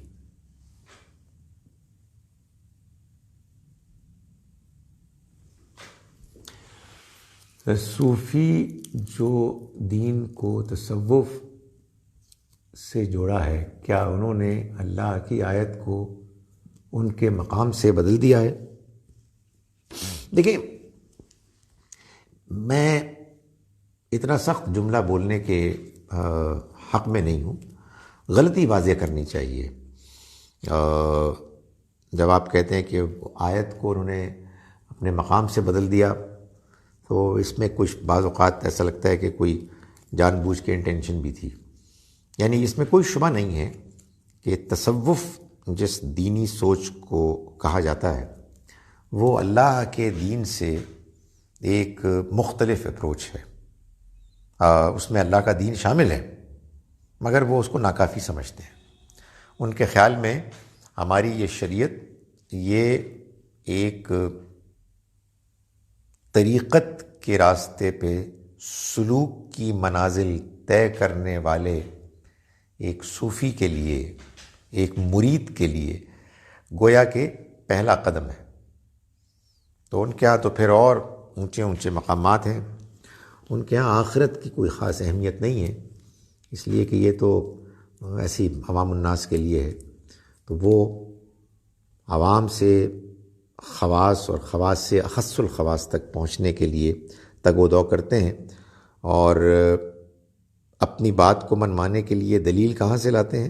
بظاہر قرآن ہی سے لاتے ہیں، یعنی علاوہ اور دلائل کے، مگر چونکہ انہوں نے اپنی منزل، اپنا راستہ قرآن کے خارج سے طے کیا ہے، اس لیے اب قرآن میں ان کی ساری تگ و دو اور تلاش اس مقصد کے لیے ہوتی ہے کہ کسی طرح سے ان کو کے بارے میں دلائل مل جائیں کہ جو تصور انہوں نے قرآن سے قائم نہیں کیا۔ یہ جب بھی آپ کوئی تصور قرآن کے باہر سے قائم کریں گے تو آپ یہ محسوس، وہ میں سے کوئی ایک راستہ ہے کہ جیسے ہی آپ قرآن پڑھیں اور آپ کے سامنے قرآن کے بیان کی حقیقت آئے، آپ کہیں جی وہ غلطی ہو گئی مجھ سے، میں نے مانا تھا لیکن اب مجھ کو بات سمجھ میں آ گئی ہے۔ لیکن ہمارے ہاں بہت ایسا ہوتا ہے کہ یوں لوگ کرتے نہیں ہیں، یعنی دنیا میں بہت ایسا ہوتا ہے کہ لوگ حقیقت کو جاننے کے باوجود وہ غلط چیز کو چھوڑنے کے لیے، غلط نظریے کو اس لیے تیار نہیں ہوتے کہ وہ بہت کچھ اس میں انویسٹمنٹ کر چکے ہوتے ہیں، یعنی اپنے انرجی صرف کر چکے ہوتے ہیں، اپنا سوچ بچار اس کے لیے انہوں نے ڈیووٹ کیا ہوتا ہے، مال وقت وغیرہ صرف کیا ہوتا ہے۔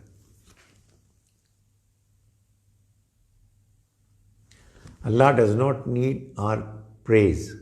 He does not need our prayers. They are for ourselves. So why does He ask us to do tasbih of the names? Even in namaz we praise Him. Could you please explain this?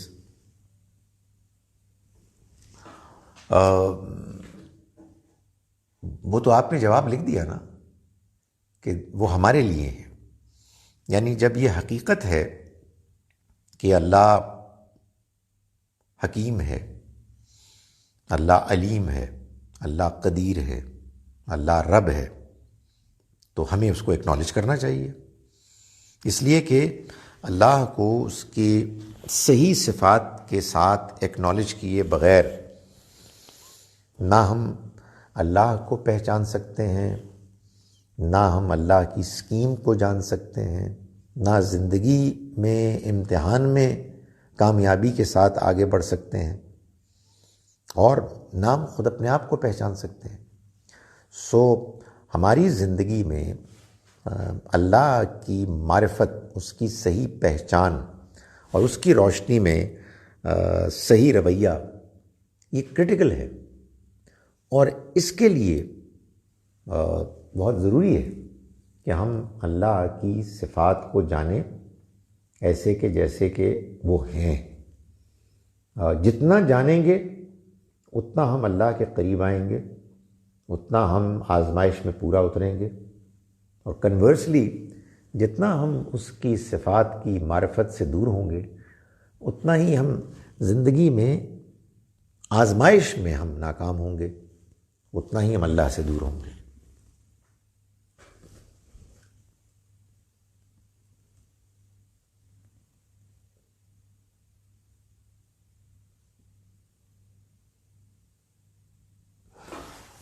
Heel کیا ہمیشہ کے لیے ہے؟ کیا اس میں سے نکلنا ہوگا؟ قرآن کے بیان سے، یعنی اشارے سے لگتا ہے کہ جہنم کا ہمیشہ ہونے کا مطلب یہ نہیں ہے کہ وہ ہمیشہ کے لیے ہے، بلکہ ایک وقت سورہ ہود میں اللہ تعالیٰ نے فرمایا کہ ما دامت السماوات والارض، جب تک آسمان و زمین قائم ہیں، الا ما شاء ربک، سوائے اس کے کہ جو تمہارا رب چاہے۔ معلوم یہ ہوتا ہے کہ اللہ تعالیٰ نے جب وہ یہ فرماتا ہے کہ تم اس میں رہو گے ہمیشہ کے لیے، اس سے مراد یہی ہوتی ہے کہ اس وقت تک کے لیے کہ جب تک تم ہو، جب تک وہ ہے، جب تک اس کا ایگزسٹنس ہے۔ یہ ایسے ہی ہے جیسے کہ کسی کو کہا جائے کہ تم فوج میں ہمیشہ اسی رینک پہ رہو گے، ہمیشہ۔ اس سے مراد کیا ہوتی ہے؟ اس سے مراد یہ ہوتی ہے کہ جب تک تم ریٹائر نہیں ہوگے تم اسی رینک پہ رہو گے، یعنی تمہارا رینک اب اس سے آگے نہیں بڑھے گا۔ تو یہ انداز ہے، لیکن ظاہر ہے کہ اس میں کوئی آدمی کو کمپلیسنٹ ہونے کی ضرورت نہیں، مگر بہرحال قرآن سے یہ معلوم ہوتا ہے کہ وہ ہمیشگی کے جو اہل جنت کو ملے گی، جو لٹرل ہوگی، جو ایک اور آیت میں اسی سورہ مبارکہ کے واضح کیا گیا کہ یہ تو اللہ کا وعدہ ہے۔ جہنم کے بیان کے آخر میں جو ڈسکرپشن ہے اس سے معلوم ہوتا ہے کہ یہاں ایٹرنٹی لٹرل نہیں ہے.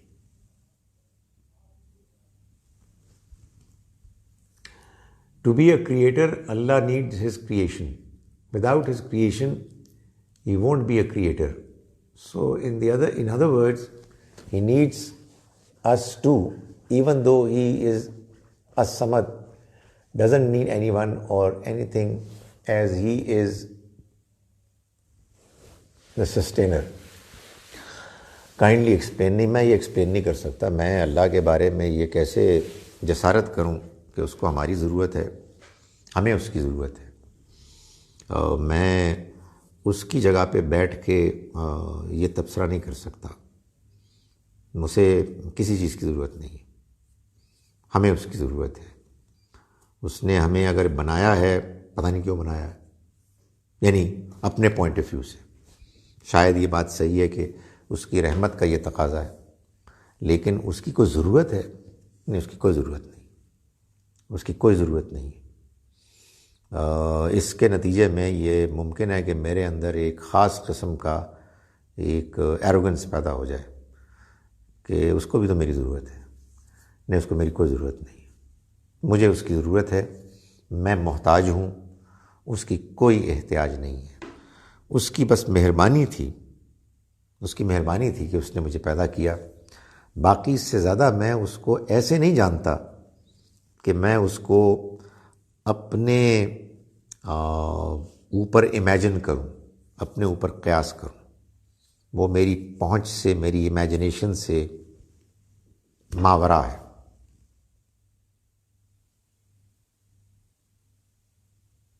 آج کل کیا پڑھنا چاہیے میں نہیں سمجھا.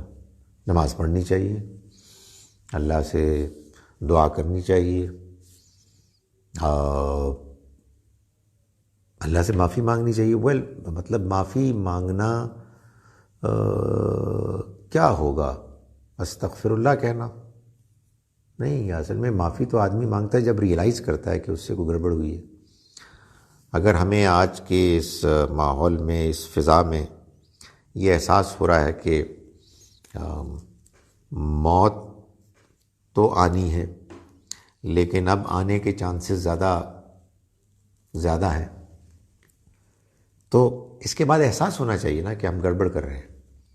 تو آپ سے آپ مانگیں گے. لیکن اگر کسی کے کہنے پر آپ کہیں کہ میں استغفار کروں, تو محض ایک زبان کی ایک کا ہوگا بیان. آدمی کو خود محسوس کرنا چاہیے کہ میں اگر اس دنیا کو چھوڑ کے جانے والا ہوں تو میری کیا کیفیت ہوگی. مرنے سے پہلے مجھے کیا کرنا چاہیے. کیا میں اپنی کارکردگی, اپنی دنیا کی زندگی کی پرفارمنس سے مطمئن ہوں؟ اگر مطمئن نہیں ہوں تو میں کیوں مطمئن نہیں ہوں؟ اس عدم اطمینان پر اللہ سے معافی مانگنی چاہیے, استغفار کرنی چاہیے. لیکن محض کسی کے کہنے پہ آپ کو نماز پڑھنی چاہیے, آپ کو قرآن پڑھنا چاہیے. پڑھنے کی چیز قرآن ہے, پڑھنے کی چیز نماز ہے. قرآن مجید کو جب آپ پڑھیں گے تو آپ کو اللہ کا کلام سمجھ میں آئے گا. آپ کو یہ محسوس ہوگا کہ آپ اس ہدایت کو پا رہے ہیں کہ جو ہدایت اللہ نے ہمارے لیے نازل کی ہے. تو قرآن پڑھنا چاہیے. یہ ذکر و اذکار کے جو لوگ سجیسٹ کرتے ہیں, یہ آپ پڑھیں اس وقت کہ جب آپ کا پڑھنے کی طرف میلان ہو, اور آپ یہ کہیں کہ میں 1 مرتبہ نہیں بلکہ 50 مرتبہ استغفر اللہ کہنا چاہتا ہوں کیونکہ مجھ سے بڑی غلطی ہوئی ہے. تو یہ تو بات ٹھیک ہے. لیکن محض کسی کلمے کا دہرانا جب کہ آپ کی توجہ اس کی طرف مائل نہیں ہے, یہ کوئی بہت زیادہ مفید چیز نہیں ہے. مشکلات زندگی کا حصہ ہیں. انسان پر اگر آزمائش آئے تو اس سے نکلنے کا حوصلہ بھی اللہ دیتا ہے. بس شرط یہ ہے کہ اپنے رب اور اپنی ذات پر بھروسہ کر لیا جائے. اور یہ بات صحیح ہے، لیکن یہ بھروسہ بھی آدمی کیسے کرے؟ یعنی آپ کے جملہ بولنے سے کوئی دوسرا شخص بھروسہ کر لے گا؟ نہیں، ایسا نہیں ہے۔ اصل میں زندگی میں ہر چیز ہر دوسری چیز سے جڑی ہوئی ہے۔ میں جس طرح زندگی گزار رہا ہوں، میرے رویے، طرز عمل کا امپیکٹ میری پرسنالٹی پر ہوتا ہے۔ میں اگر صاف ستھری زندگی گزار رہا ہوں تو میں اپنے اللہ کا قرب پاؤں گا اور میں اس کے بھروسے کو پاؤں گا۔ لیکن اگر میں نے وہ کام تو نہیں کیے، میں تو لوگوں کو دھوکہ دے رہا ہوں، میں جھوٹ بول رہا ہوں، تو کسی کے کہنے پر بھروسہ نہیں آئے گا۔ پھر تو اصل میں وہ جھوٹ پہلے نکلے گا، تو اس کے بعد حقیقی بھروسہ پیدا ہوگا۔ سو یہ بات تو صحیح ہے کہ اللہ تعالیٰ ہے کہ جو حوصلہ دیتا ہے۔ اللہ تعالیٰ فرماتے ہیں کہ اللہ لا الہ الا ہو، اللہ ہی ہے جس کے سوا کوئی معبود نہیں، وعلی اللہ فلیتوکل المؤمنون، تو اللہ ہی پر چنانچہ چاہیے کہ اہل ایمان بھروسہ کریں۔ اللہ کے علاوہ کوئی ہے ہی نہیں، کوئی معبود نہیں، کوئی طاقت نہیں، کوئی پلانر نہیں، کوئی فیصلہ نافذ کرنے والا نہیں۔ لیکن اس کا احساس میرے اندر اس وقت ہوگا جب میں مثال کے طور پر قرآن پڑھوں گا، قرآن پڑھتے ہوئے مجھے احساس ہوگا کہ میں تو گڑبڑ کر رہا ہوں، میرا رویہ تو ٹھیک نہیں ہے، میری دلچسپیاں تو کچھ اور ہیں، تو پھر وہ آدمی اپنے آپ کو ٹھیک کرے گا اور اللہ کی طرف مائل ہوگا۔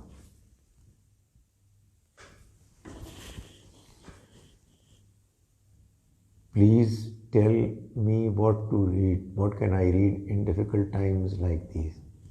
قرآن، اللہ کی کتاب۔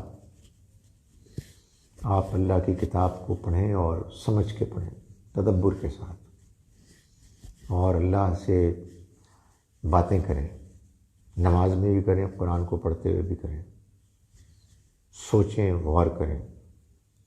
یہ جو محض اذکار ہوتے ہیں صرف، وہ بعض اوقات ایک بڑی ٹریمنڈس اپرچونٹی آپ کو مس کرا دیتے ہیں۔ اصل میں اس وقت ہم سب لوگ زندگی کے ایک ایسے تجربے سے گزر رہے ہیں کہ جو اس سے پہلے کبھی نہیں ہوا۔ ہم سب لوگ انڈر ہاؤس اریسٹ ہیں، ہم سب لوگ ریسٹرکٹیڈ ہیں، ہم سب لوگوں کے اوپر موت کا خطرہ منڈلا رہا ہے۔ اس موقع پر ہمیں اللہ سے قریب آنے کے لیے جو بھی امکانات ہیں ان کو اویل کرنا چاہیے۔ اس کی کتاب کو پڑھیں اور نماز پڑھیں، اس کے دین پر غور کریں، اپنی ماضی کی زندگی پر نظر ثانی کریں، اپنے رویوں پر نظر ثانی کریں، اپنی اصلاح کریں۔ It is being endorsed nowadays to stand on your roofs and say azan out loud to ward off the evils of corona. Some ulama are supportive of it while others are calling it a bidat. What's your take on this? دیکھیں، میں اس بارے میں نہیں جانتا کہ اس کو کرنے کی کیا وجہ ہے۔ جب مجھے کوئی بات سمجھ میں نہیں آتی تو میں اپنے کم علمی پر یہ کہتا ہوں کہ شاید کچھ لوگوں نے کہیں کوئی چیز دیکھی ہو، کیونکہ میں آپ کو بتاؤں کہ حدیث کی اتنی زیادہ کتابیں ہیں کہ ان کتابوں کے نام بھی یاد کرنا مشکل ہے۔ وجہ یہ کہ ان ساری حدیثوں کو آدمی پڑھے، پھر ان کی کیٹیگریز اتنی ہیں کہ کون سی صحیح ہے، کون سی غلط ہے، کون فیصلہ کرے گا۔ اس لیے میں تو یہ کرتا ہوں کہ اگر کوئی اس طرح کی بات سامنے آتی ہے تو میں اپنی اس انڈرسٹینڈنگ کی روشنی میں جو قرآن مجید، سنت اور جو مستند احادیث کا کچھ حصہ میں جانتا ہوں، ان کی روشنی میں سمجھنے کی کوشش کرتا ہوں۔ باقی مجھے اذان سمجھ میں نہیں آئی۔ کل رات کو جو اذان لوگ دے رہے تھے تو میری تو نیند خراب ہو گئی۔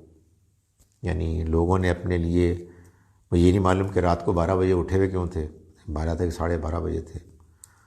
آئی ڈونٹ نو. میں پریشان ہو گیا. میں نے کہا یہ کیا ہے، کوئی میں ٹائم کو غلط سمجھا ہوں، واٹس گوئنگ آن.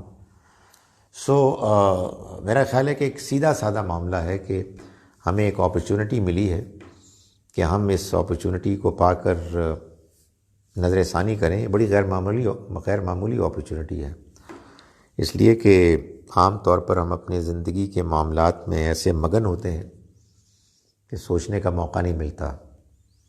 وہ صحیح کہا غامدی صاحب نے کہ یہ اصل میں ایک اعتکاف کسی کیفیت مل گئی ہے ہم سب کو، اور اعتکاف ایک بڑی غیر معمولی عبادت ہے. ہم کو اللہ تعالیٰ نے اس کی اجازت تو نہیں دی ہے کہ ہم رہبانیت اختیار کریں، مگر یہ رہبانیت ہی کی ایک شکل بن گئی ہے کہ ہم دنیا سے کٹ گئے ہیں. لیکن کیا کٹے ہیں بھائی، ہمارے اسمارٹ فونز اتنے زوردار ہیں کہ ہم سارا وقت دنیا سے جڑے ہوئے ہی ہیں. سو اگر مثال کے طور پر ان سے کبھی ہمیں فرصت کا موقع ملے اور ہم ذرا کنٹمپلیٹ کریں اور ایک دوسرے کو بلیم نہ کریں کہ آپ ہمارے جواب کیوں نہیں دیتے، اور کچھ تھوڑا سا انسان ان چیزوں کے بارے میں بھی سوچنے کے لیے وقت نکالے کہ جو اس انسان عام طور پر اگنور کرتا ہے، تو یقیناً بے پناہ موقع ہے.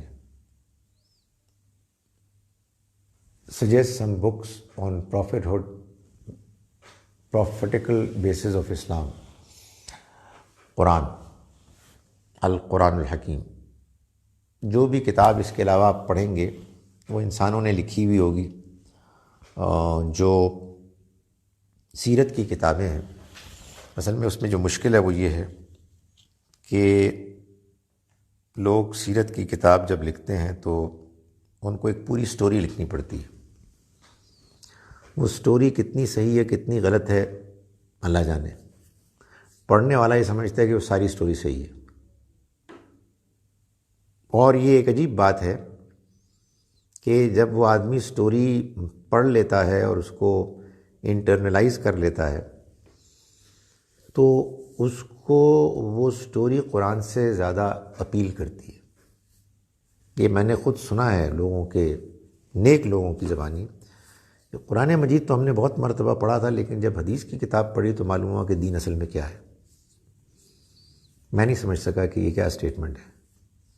سو آپ کوئی بھی سیرت کی کتاب پڑھنا چاہیں پڑھیں، لیکن بہترین سیرت کی کتاب قرآن مجید ہے، جس کے بارے میں بے مثال تبصرہ ہے عائشہ رضی اللہ عنہا کا کہ جب آپ سے پوچھا گیا کہ آپ نبی صلی اللہ علیہ وسلم کے اخلاق کے بارے میں بتائیں تو آپ نے فرمایا کانا خلقہ القرآن.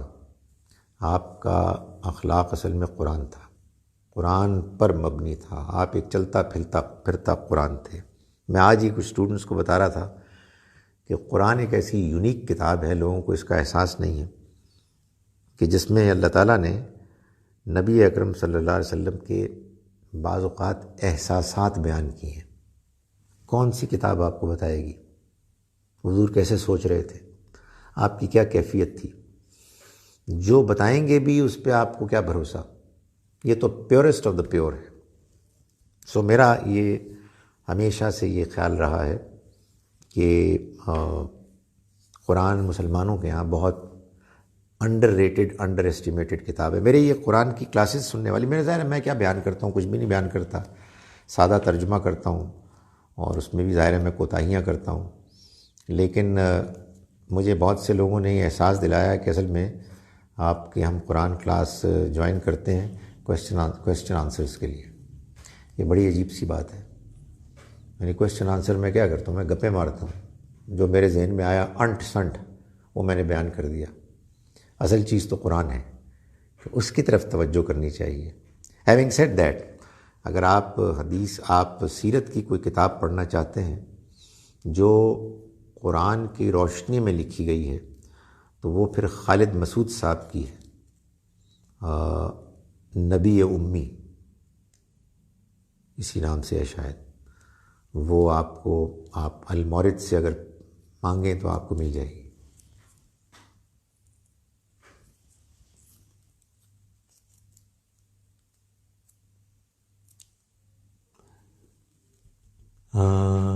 I آئی مین کہاں سے آ گیا؟ I mean what you said. اچھا پہلا دوسرا جملہ پہلے آ گیا. I mean what you said about what feel at last breath. ہاں بھائی، ایک زندگی ایک وہ ہے، ایک موقع ہے ہمارے پاس. یہ جب ختم ہوگا تو اس کا خاتمہ ہو جائے گا. یہ شاید میں نے نہیں پڑھا تھا، اس جہنم پرماننٹ نہیں ہو گیا تھا، اس سے پہلے کچھ تھا.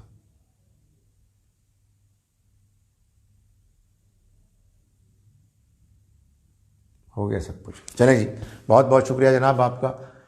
میری تو مجبوری ہے، میں بہت نکما آدمی ہوں، کوئی اور خاص کام کر نہیں سکتا، تو میری تو عادت ہے، میں نے تو اس کلاس کو جاری رکھنا ہے. مگر آپ اپنے اور کوئی زیادہ بہتر کام جو کرنے ہیں وہ کرا کریں. جب موقع ملے تو آپ آ جائیں. مجھے تو کوئی اور کام نہیں ہے. اقول قولی ھذا واستغفر اللہ لی ولکم.